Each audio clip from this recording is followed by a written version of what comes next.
what is the screening process for potential tenants at Royal York?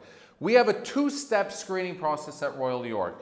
Step one is when they schedule the showing, we ask them basic requirements and their information. So it starts off by creating a contact profile. First name, last name, phone number, email. Step two, what are your requirements? Bedrooms, bathrooms, move-in date, and then how many occupants you have, parking, locker or storage facility, whether you're looking for a house, condo, basement apartment, whatever the case may be. And then we go through your qualification of occupation, income, and credit score. That builds your profile as a tenant. Now, the first step, once you complete that, we're now able to suitably match you directly with tenants that with properties that will be suitable for that individual. We don't want to waste the tenant's time. We don't want to waste the owner's time.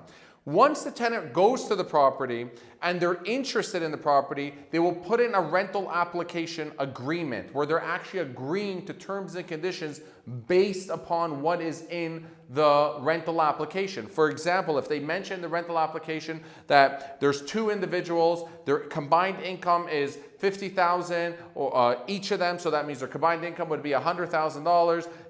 Their credit score, one of them is 650, the other one is 700. And you have all their information, when they started their employment, their landlord, their references, you have the whole 9 yards in the application. That application goes through a screening process from our leasing specialist, where we do a Google background check on the individual. We do a legal background check on the tenant to see whether or not they've been brought to the landlord and tenant board, or if a landlord brought them to the landlord and tenant board, or a tenant brought, or they brought a landlord to the landlord and tenant board, because you don't want either one of those tenants. And you want to make sure that we do also a social media background check, because the social media background check tells us a lot about the individual. It tells us whether or not their name is actually legitimate, and this is who they go by, and this is how we're able to locate them. This is what people know them by. And it's very important for us to also do a social media background check. We also check to see whether or not their current residence is an actual home, because some people lie on their application. They give us a fake address. So we check to see if it's an actual home. And then we also check their employer. We check to see if they're a valid employer, if they have a website. We're able to locate them on the web. Sometimes they don't, because it's a smaller company they're working for, which is also fine.